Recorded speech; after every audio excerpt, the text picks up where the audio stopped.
Back on the throttle here on the last Monday in the month of July, which is hard to imagine as well, Dwayne. It is. You know, how in the world, I saw somebody put on the internet today, this has been the fastest, slowest time that I've ever lived through here recently. It feels like it should be May. Yeah, it does. And then there are other times when you think we've been going through this for about 10 years. Yes. We have on the Brian Ford Lincoln race line right now a very special guest. Why don't you do the honors? Yes, this is actually somebody I'm very excited to see come to Ohio.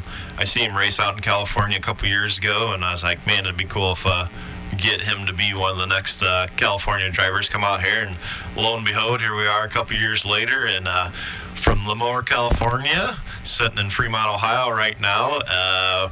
We'd like to welcome Cole Macedo to On the Throttle. Cole, welcome to On the Throttle. Thanks, man. I appreciate it. This is cool that I finally got this going on. And Dwayne's been trying to get me on for a while, and just, schedules haven't worked out. So I'm glad we finally got it worked out. Cool to be on the podcast. Heck yeah.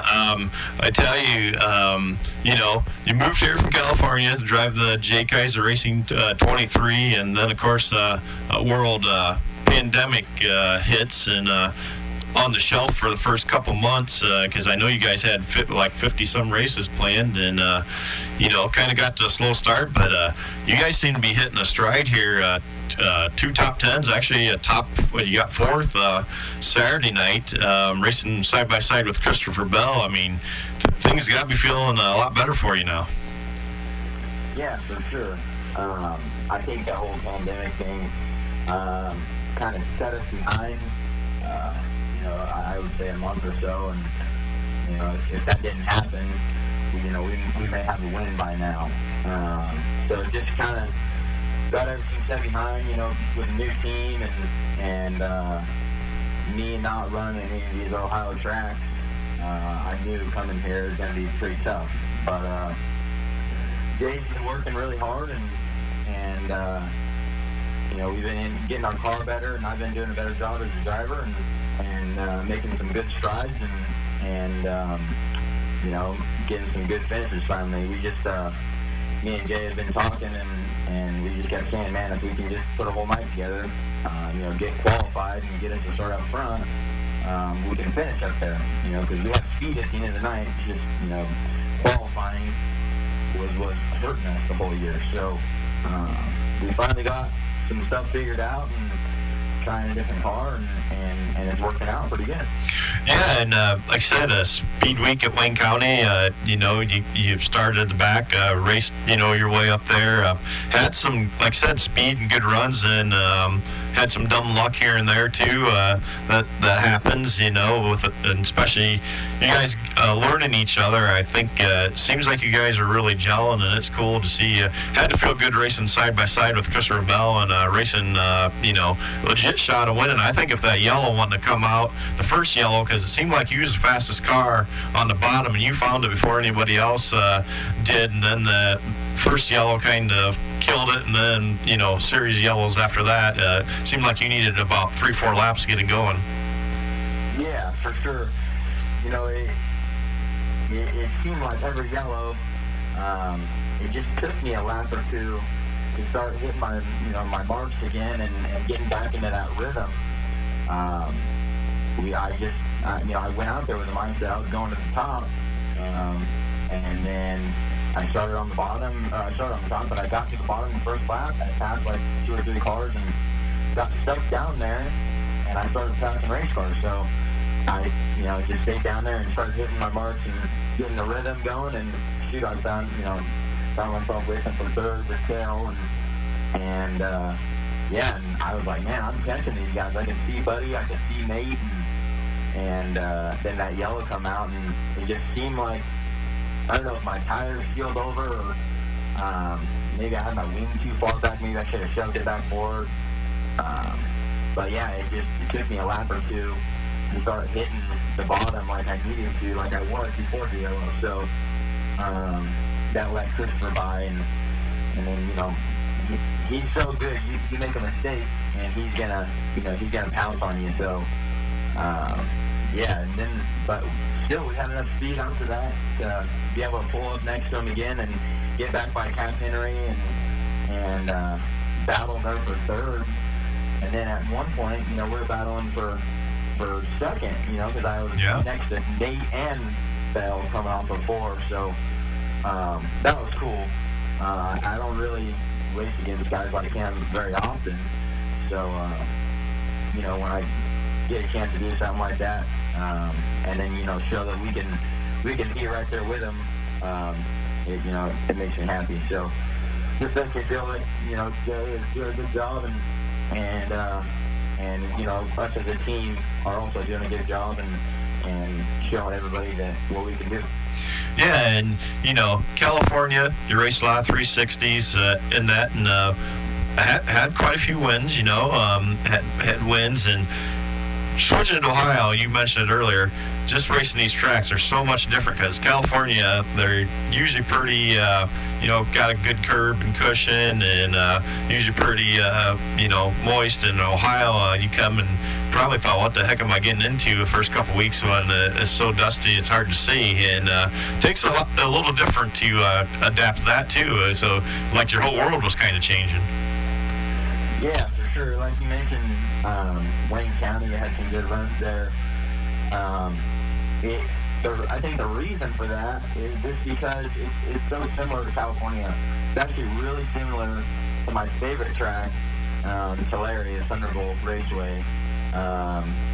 It's you go out, you got to go up there and run the fence and trust your car and usually 2 or 3 lanes and big sliders and stuff like that. So I think that's why me and Jay got on to Wayne County so quickly, just because I had so much experience on tracks like that. And then you go to Attica and Fremont where they scrape the curb off the top, and then you're running right through the middle and super dusty, you can't see, and it's just really tough, as a driver, that you don't, like, I don't really know where the boundaries are yet, and then when I can't see, then it's like, well, now I don't know where the boundary is, and I'm going to sail it in here when I can't see, and, that's usually never a good outcome. So,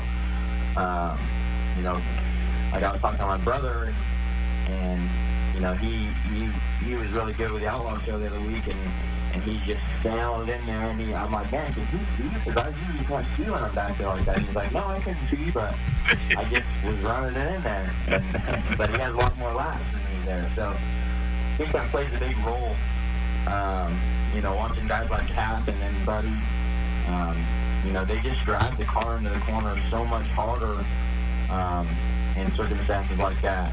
And I just think the biggest thing is laps. And, but yeah, I mean, it's just tough. In California, there's always something to lean on most of the time. There's a few times at like Placerville and Hanford and stuff where you kind of had to baby it through the corner, but it's just like, we went to Fremont one time this year, and we're going, 20 miles an hour through the corner, trying to keep the tires underneath you. Yeah. I don't know, it's just total opposite. Well, yeah, when you're used to hammer down sliders, bouncing off the curb and beating the boards, having to pedal the car and barely use your foot, it gets tricky. And man, you seem to be adapting. Like I said, it's hitting a stride. But like I said, the pandemic. I mean, still, there's only you only raced 15, 20 times at the most, and it takes a little bit. And like I said, you're catching on pretty good. Now you've had some laps at these places, and like I said, only getting better. I think that Victory Lane's coming very soon here. Heck, maybe even this weekend. Yeah, for sure. And I think, I think it's the same way from what happened to me in California. I was right there, and then I picked up the win, and then, the win came a lot easier after that. It builds just some confidence with you and, myself and my team, and gets us pointed in the right direction. So I think if we can pick up a win here soon, I think more will follow. Yeah, and you kind of mentioned it for the people that don't know. Your brother, Carson, runs the World Outlaw Tour with Kyle Larson, and we know, you want to make your name yourself, and it's it's I know it's got its advantages, but sometimes I seen one of your interviews. It's like, man, there's Carson's brother, and I think we're gonna get Cole on the map around here, kind of like Buddy did in that. If you stick around here with us, I think we can see that happening. Yeah, for sure. Sometimes that, I've said it in other interviews that, sometimes it can kind of get on my nerves a little bit, always hearing, oh, that's Carson's brother, because I want to have my own name for myself, but, it also has its advantages, just because he's had so much success at a young age, and, kind of gotten my foot in the door with several good people and sponsors and car owners and that may not have known me or given me a chance without him. So yes, I call him pretty much every week, and we call each other and bust each other and give each other crap about not doing good. Right. Also help each other when we're doing, give each other props when we're doing good. So yeah, that makes it nice, especially since he's been here. Yeah, especially since he's been here and hit some of these tracks, giving you advice of, okay, maybe try this or that. That's got to help. And like I said, Carson, you don't hear anybody say anything bad about him or anything, so I'm sure you guys got a good working relationship. Some of those deals, I can see you guys racing side by side here soon, and then talking a lot more crap. Yeah, that'd be awesome. Hey, Cole, take me back a little bit. And at the beginning of the year, when no one was able to race, and it was pretty cool to run side by side with him for a couple laps until he ended up blowing my doors off. But it's pretty cool. We've actually raced with each other a few times now. Here in Ohio once at Attica, and then there was a few times that he came back and ran the Tarleton car or for Jason Myers, and we got to duke it out, and so it's pretty cool. Cole, take me back a little bit. I'm always intrigued by how a guy gets involved in racing, and then now you got brothers. How did two brothers in California end up in the race car seats like you guys did? So at a young age, my mom and dad, put together a race team and got my brother going, and then when I was old enough, they put me in a junior sprint. Both started out in junior sprint, and then he moved up to the 600, the restricted 600 series, and I stayed running junior sprints, and then I was probably 8 or 9, and Carson was getting up there probably 12 or something like that, and Tarletons ended up coming on board and taking over all the expenses for our team, and we couldn't really do it anymore, and so they took it over and got us going and got us to keep racing. And then when we were both 15, when Carson was 15, he got the chance to go to the sprint car, and that was pretty cool. And Carlson gave him a chance, and then when I was 15, the same deal came about, and so I've said it several times before.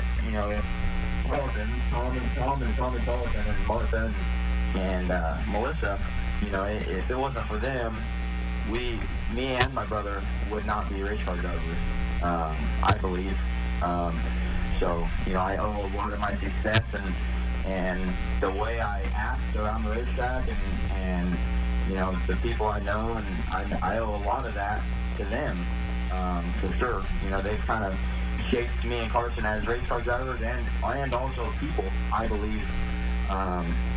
They've kind of kept my head on straight and kept me pointed in the right direction, and so that's awesome. But we started out racing sprint cars and got going rocking and rolling there, and they sent him off to back here with racing over here with Keith Jones and stuff like that, and then when last year I came to Tommy and talked to him a little bit, and he said, "Hey man, if this is what you want to do, you got to get out of California. You got to get back there and race on those slicker tracks and get your feet wet over there, and get to know more car owners and sponsors and stuff like that. And that's the next step." So he got me to get on the phone and kind of push me out of the womb over there at Tarleton Motorsports. It's kind of sad just because, it's so awesome racing for them. Yeah. And they're such good people and they have such good equipment. It kind of sucks, leaving something that great, so, but, that's what it takes, and got to take the next step, and so, yeah, I'm thankful for them for sure. No doubt. Did Dad do any racing at all? My mom and Dad both raced, actually. Ah, okay. That's actually how they met. My mom raced, and then my dad met my mom, and my dad was always a water skier. And then my dad met my mom and came down to the racetrack, watched her one night, and then ran the mechanics race for her at the end of the year. And as soon as he ran it, he sold his boat and all of his water skiing stuff and bought a race car. And so then they got to duke it out. And my mom always gives him crap because she says she beat him all the time. But, so my mom and Dad raced. My mom was actually third in the nation one year to Tommy Tarleton and Jason Myers. So wow. She was pretty good. Yeah, that's some good company. Yeah, in the 600 series. So yeah, well. They both ran, and that's kind of how they. My mom actually raced was pregnant with me and my brother. She says that me and my brother both had rings before we came out. There you go. He was born winning. Born winners. There you go.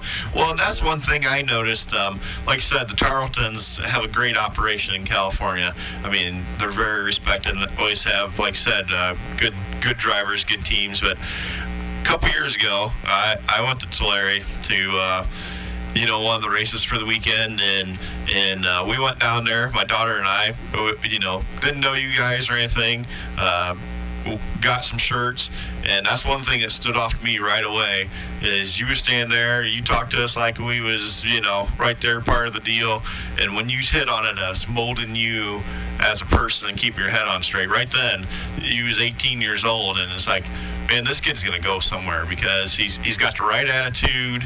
He don't have this, better than anybody type attitude. And, Carson was the same way.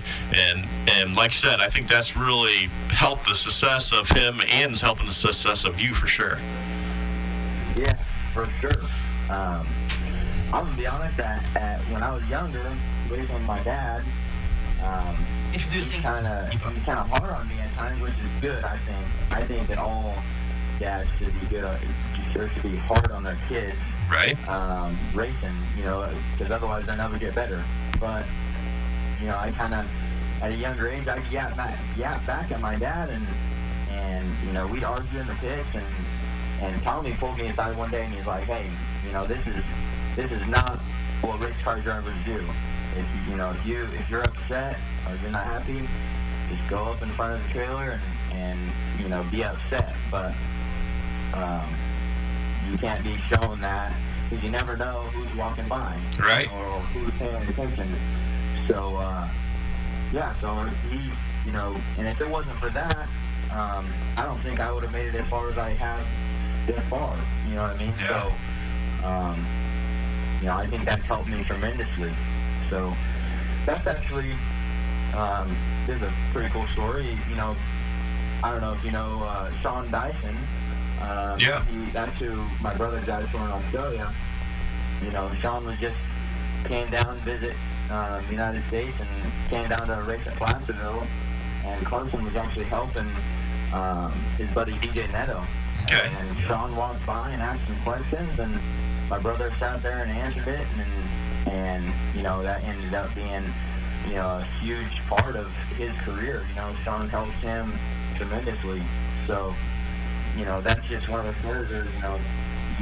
You all of the fans that come down, I think you got to give them the time of day and talk to them and answer all my questions. You never know who that is.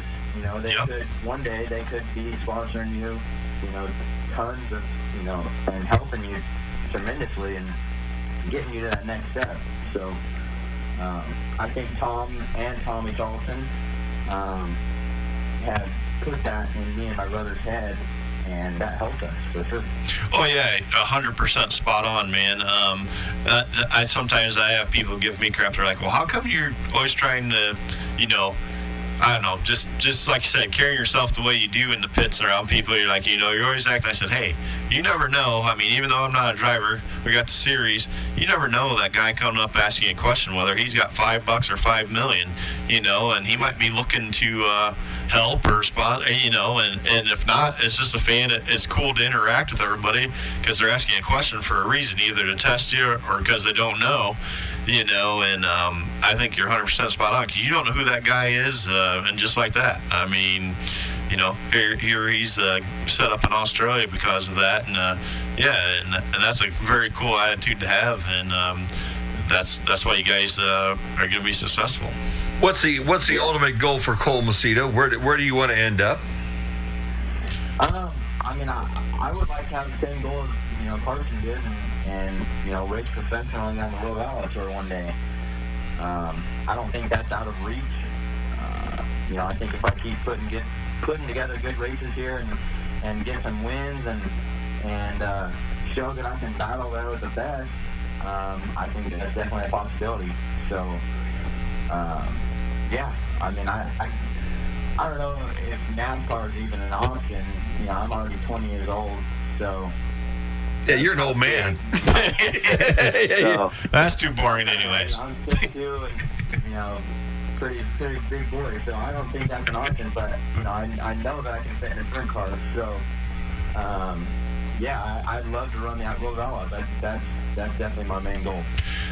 Well, yeah, that's good. And you know, obviously, you look up to your brother Carson, and you talked about Christopher. Is there anybody else, especially growing up in California? I mean, there's been a lot of great drivers come out of California that you kind of looked up to growing up to. Besides like the Tarletons, that any set driver or anything? I mean, growing up, we had always went down and helped Tarleton, so I always looked up to Tommy. Yeah. Tommy Tarleton, and you know, thought that he was the best thing, you know, and you know, just because we got to go down and help in the pits and stuff like that. Oh yeah. Got to see him, you know, have a lot of success. You know, guys like him and Jason Myers. Yep. Jason's helped, you know, my brother a lot, and also me whenever I had a question, and actually got to race with him a little bit when he came back and ran, and yeah, I mean, probably them two would be the biggest ones, you know, growing up in California and watching them. That's probably the two that I looked up to the most. Well, that's some good guys to look up to. Now, you know, we got this Jay Kaiser Racing 23 car rolling. You know, you still got quite a bit of a season left here. I think. Are you staying through October to October, or when you heading back, or are you heading back?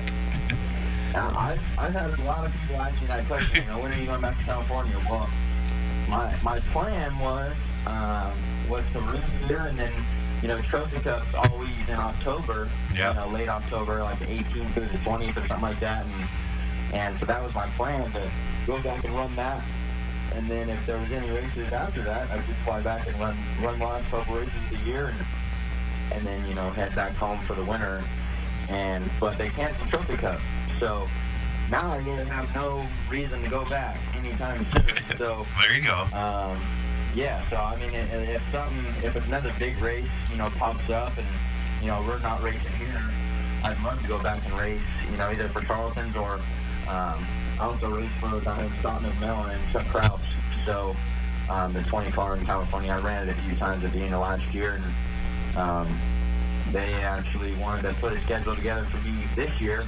And then I got this deal back here, so I couldn't pass it up. But yeah, unless there's a big race over there, I really don't have any reason to go back other than to see, you know, my family. But there's them showing up here every, you know, they came here, I think it was 2 weeks ago or something like that. But I got to see them and got to spend time with all, my brother and them.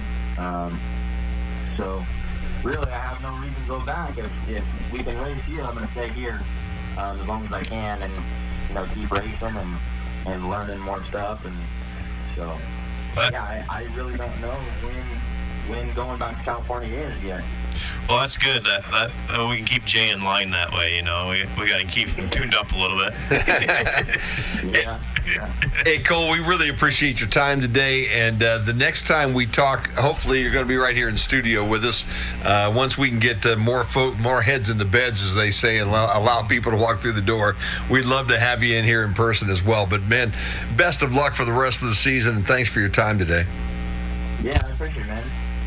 Yep, and we'll see you this weekend. And I'm telling you, as we talked the other night, that victory lane's just you're getting closer. You're teasing us. I think you get closer and closer and closer, and I think it's time it's going to be in there. No doubt about that. I hope so. I hope so too. Hey, that'll wrap up our interview with Cole Macedo here today. We need to pay some bills. When we come back, we'll take a look at what's racing around the area so that you can get ready to go racing this week. We're on the Throttle on the Q 96.5 FM.